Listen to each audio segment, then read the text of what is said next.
Thank you for being here. This work grows because you have chosen to be here with me, and I greatly appreciate your presence.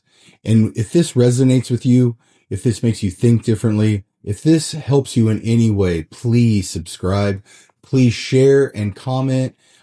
All the subscriptions, all the interactions, everything helps me grow this channel and keep it alive. I appreciate you all for being here. Now let's get into the episode.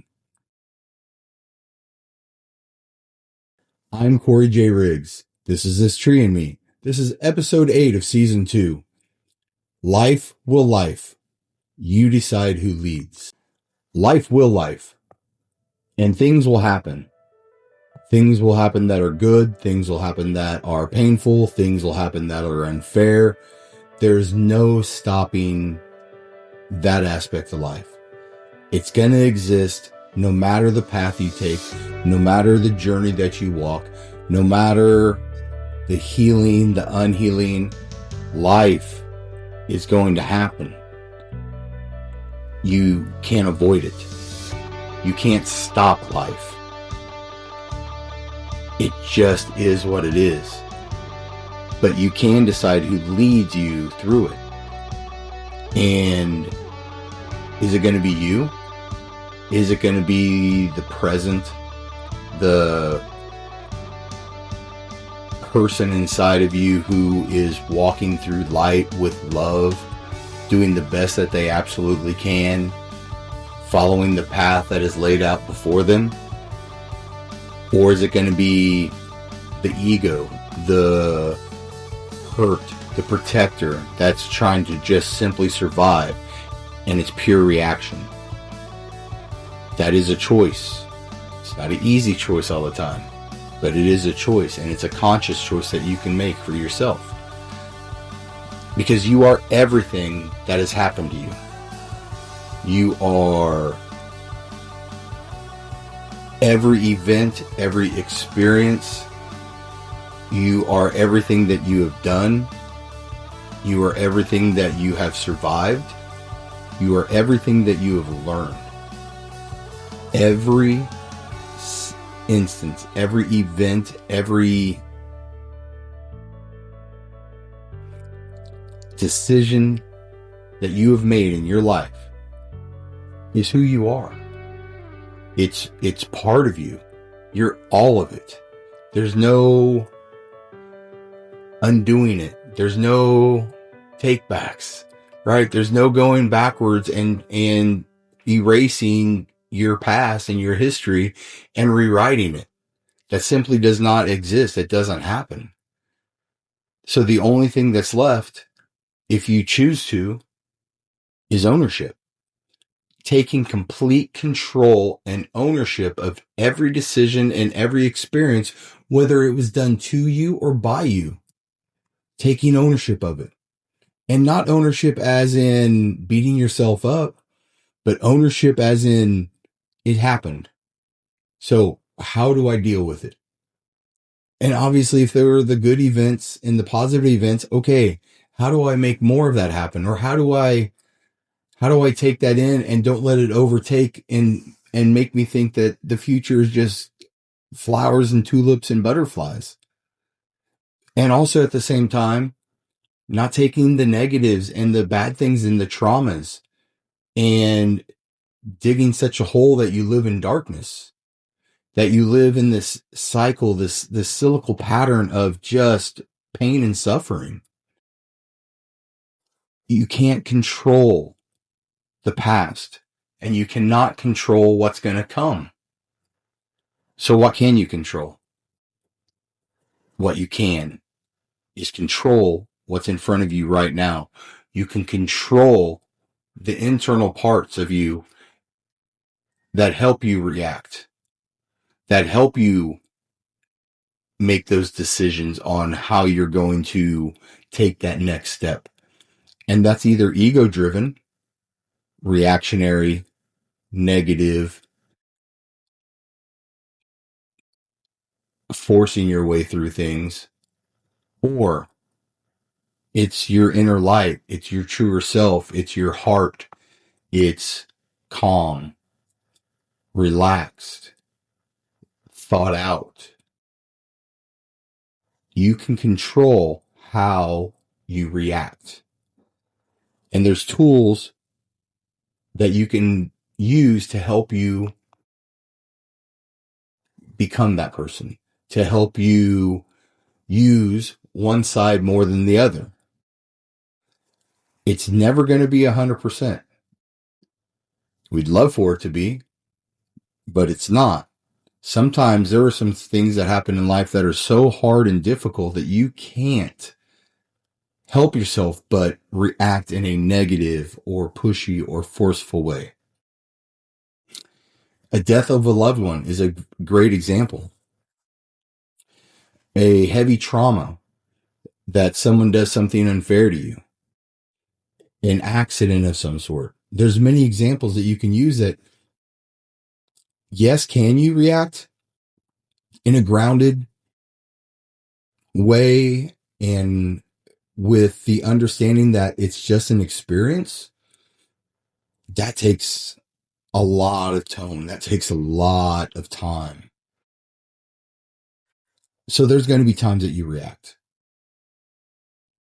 But what I'm talking about is methods and steps that you can take to help heal the internal parts of yourself, such as the laugh method, listen, allow, follow. We've talked about that, helping your internal. How can you use laugh to focus on the external world? How can you use laugh in everyday life? Not in just internalizing and healing your ego parts and your protectors inside. How can you use it in an event in the real world? Well, you have to let life speak to you. You have to listen to life as it is. You have to allow life to speak to you. Just like we've talked about allowing the parts inside of us to have a free, open space without judgment to speak to us, to tell us why they're hurting, why they're trying to protect us. Same thing in life. You start the listening process. You hear life. You see life. You feel life. Oh boy, there's a lot. But you allow it. And you simply understand you have no control over it. And once you get to that allowance, then you listen even deeper and you really try to decipher the messages and you start asking yourself, what's going on? How can I react? What is this triggering? How can I best be suitable in this situation? Then you follow that. The laugh method is not just for your internal parts. It is not just for ego healing. It's constructed in such a way that you can use it in everyday life. And there's always something to listen to. There's always a place for allowance to allow those things to speak to you. And there's always a clear path that you can find within yourself to then follow, to make whatever that experience is the best that it can be. Sometimes it's going to be great. Sometimes it's going to be hard and difficult. But no matter what, it's an experience that's going to come and it's going to go. And it's how you react to that experience in that moment and how that you follow up from that experience. That's going to dictate how your life goes. And if you're not leading your internal world, if you're not leading the parts inside, your ego will. And that's not criticism. That's just reality. Something is going to lead your reaction. When life appears, when life presents, when life gets right in your face in suffering, pain, joy, any emotion, something inside of you is going to choose how to react. And that can either be ego led, or that can be led from the leadership that you have developed within yourself, the healing that you've developed within yourself, and the understanding that that's an experience at that moment It's coming. Allow it. Listen to it. Follow what's next. If it needs a solution, breathe and find a solution. If it's giving you overwhelming joy and pleasure, understand that that's temporary, that is also going to leave. So that way, the next time that life presents itself, you're not stuck in the imaginary of the future of, oh, I've had this great experience now. I found the love of my life. I found the great job. My life is perfect now. That's never the case. Nor is it the case that, oh, this bad thing happened to me. I lost the love of my life. I've lost my job. That's not forever either. You have to allow life for what it is and control what you can. But if you do not take leadership of your inner self, of your inner parts, of your ego, then it's going to react to life and it's going to keep you in the cycles that you're in. And that's just reality. And it's not criticism. That I'm not trying to be harsh. I've lived these experiences as well. I am learning and teaching and guiding myself in a different path. I am allowing myself to find a different path to lead my life through. That's what this work is about. Something, though, is always steering your response. You have to really come to grips with that. Something will always steer your response. And there's really two options. It's either your ego or it's your leadership. It's your heart. It's one or the other. There's different parts of your ego, right? There is one true self. One of those is going to take the wheel. And the work that we're trying to do here is trying to help you find a way to, as much as possible, as much as humanly possible, lead from within and not from reaction and not from ego. So when you react to something, when an experience happens in your life, you will feel a certain way about it. And is it awareness that you were experiencing that moment, or is it survival? And I know that sounds self-explanatory in the next question that I'm going to ask. And it should be, which is awareness and which is survival? Which would you rather have? Which is the ego and which is your true self? Awareness doesn't mean pain doesn't exist. Awareness doesn't mean you're not going to have fear. You're not going to suffer. Nor does survival. Now, survival leans heavily into the fear, the suffering, the pain. But awareness does not take it away. You need to be very clear on that. Awareness simply allows you to experience that moment for what it is. A moment. And when we think about a moment, don't think linear, right? A moment could be a month. A moment could be 5 years. We hope that we don't allow a moment to turn into longer. Then that becomes survival. That becomes more ego. Then it becomes leadership. So it's the more that you can start recognizing experiences and being aware of what's coming at you, the more that you evaluate them, the more that you sit with them, the more that you will listen, allow, and follow and create that pattern, create that method in your life, create that understanding in your life, the less months and years you're going to have. And moments are going to come and go much quicker. You'll be able to learn how to extend the joyous, happy, giving moments with also being aware and understanding they don't last forever, ever either. They will come and go as well. Life is a constant movement. Life is constantly throwing things at you that you do want and you don't want. Life is constantly giving and taking. That is never going to change. So if that's never going to change and you have absolutely no control over it, you need to find a way to control what you can, which is your internal, your ego, your reaction, how you react to things, how you digest things.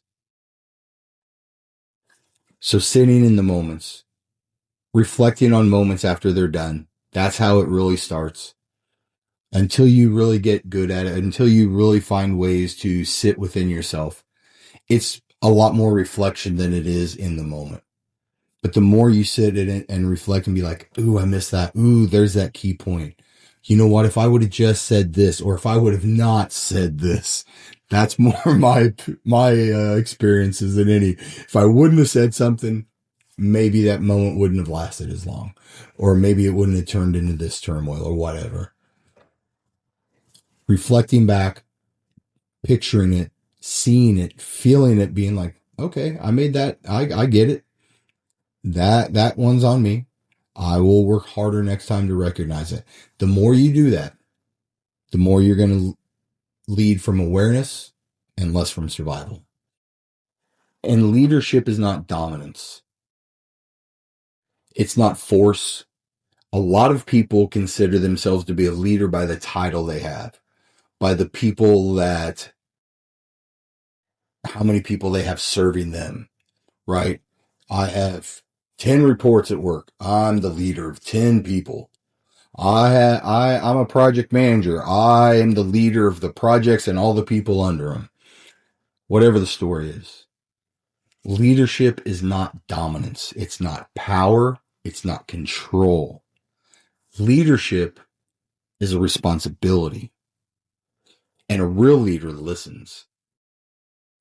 Truly listens. A leader serves more than they lead. A leader finds the ability to listen to the people under their service, to listen to the situations under their service.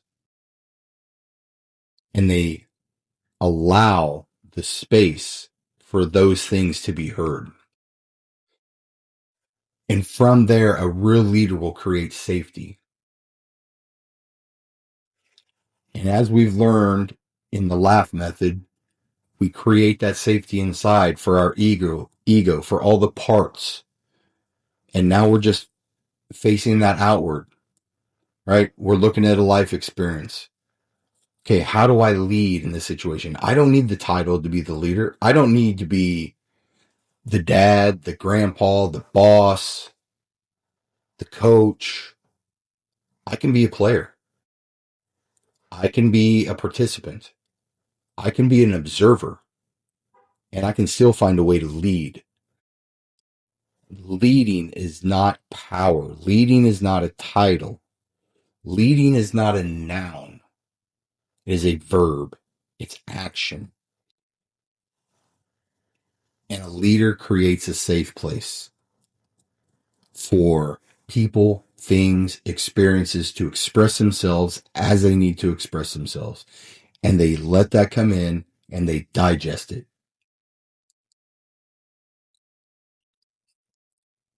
Then you can find the answers. Then you can find the solutions. Then you can find the right questions to ask to move forward. That's what a leader does. And that's how you lead your internal system. And that's how you lead life. But you don't silence protection. You're not forcing your ego to go away. You're not forcing the situation in life to not happen. You're not meeting resistance with force. You're retraining it. You're not just teaching yourself how to react. You're teaching every part of you. You're building a muscle memory within you of non-reaction, non-emotional allowance. Whatever is being said, whatever you see, whatever you feel, you're simply allowing it to come in as it truly is, not shipshape, shift. I can't speak today. Sorry. You're not trying to reshape it. Let's just use a different word. You're not trying to reshape it. You're not trying to reform it. You're not trying to make it look, sound, act the way that makes you feel comfortable. You're allowing it to be comfortable in its own environment. So that way you can truly see it for what it is. And once you can truly see it for what it is, then and only then can you have the next action that is proper to follow. Truth in every situation. Truth in every internal situation is the key. Allowing it to be free of judgment. Because you can't silence the protection. You can't silence your ego. You can't silence all the outside world. You have to retrain it. When you're talking inside, how am I reacting? It's okay if you get triggered. It's okay if you feel uncomfortable. It's not okay if you react in anger. It's not okay if you react in force. Same with the external world. It's not okay to react and try to change things for what they are not. Breathe with it, find a solution, move through it, get to the next one. That's how you build that muscle. But healing is one of the most key components. It requires structure. It requires an organizational skill, a process, a method, a deliberate, intentional base. Healing requires structure. You can't just heal by thinking about it. You can't accomplish building a house without the framework. If you don't have the framework, the walls, what are they going to hang on? The ceiling, what's it going to sit on? Where's your door? What are your doors going to hang on? Right? You can take that analogy in so many different ways. But if you don't build a base and a structure for healing, you'll never know how to hang that wall for that next event. You'll never know how to finish that molding. You'll never know how to solidify your roof so it doesn't leak. Healing needs structure. Without structure, emotion becomes chaos. And the last thing that you need inside of you is more chaos. Because within chaos, there's no thought. Within chaos, there is no control. It is just pure chaos. You have many voices taking you many different ways, reacting in all different ways, and not one of them is allowing that situation to be what it is. I can't say this one enough. And this is the biggest thing that I've learned through everything that I've been going through and learning and trying to accomplish in my life is that structure, just like in anything, at work, in business, in a family, working out. You don't just go to the gym and say, oh, I'm going to do all this today. Well, what if you only work biceps for a year? One, you're going to kill your muscles. Two, that's the only thing, right? You're going to have these big, abnormal, obnoxious biceps, but the rest of your body's going to be out of shape, not healthy, struggling. Your body's going to be in chaos. You have to have structure. You have to have a deliberate, intentional plan on how to build from it. You start with a base and you work your way up. You start with the base and you find the next step. You find that next step. You find that next step. And it just keeps growing from there. You can't grow in chaos. Listen, allow, follow. Not just once. Consistently. From your internal to your external. It starts internally though. Listen. What is the world? What is my mind? What is my heart? What is my gut? What is it telling me? What can I hear? What can I feel? What can I see? What am I listening? Listening encompasses all of your sensories. Once you hear it, then you go to a place of allowing. Because I can listen to it all day long. Doesn't mean I'm allowing it to speak to me. Am I resisting it? Am I fighting it? Am I pushing it away? Am I running from it? Or am I sitting with it? Am I allowing it to be what it is? So I can take a true look at it and see it for what it is and not what I want it to be. And once I do those things, then I can listen again. And then I can hear the messages that are underneath. Then I can start asking questions. And then I'll find the answers, or at least I'll find an answer to follow. And if that doesn't work, then I do it again. And then I follow another path. But at least I'm learning. At least I'm understanding that path did or did not work. That path did or did not work. Listen, allow it, and then follow what you're given. Not once, consistently. Life is lived from the inside out. If your internal system is unstable, your external world will feel unstable. Your internal being is mirrored by your external. If you are in chaos, if you're in disrupt, if you are angry, if you don't feel self-love, self-worth, your external world is going to portray that back to you. No matter the situation, no matter if you see it for good or bad or ugly, it's going to come back with how you feel inside. But when you build that internal trust, when you build that internal muscle, when you build that belief inside, your external stability will follow. You cannot undo your past. You can choose your response. The pain happened. The fear is real. The suffering took place. But suffering is perspective. It's happened and it's gone. What can I learn from it? Can I forgive? Doesn't mean forget. And the old saying, forgiveness is not for them, it's for you, is real. I don't forgive the people that harmed me for them. I do it for myself. I forgive myself for the things that I did to other people. And I hope that they can forgive me.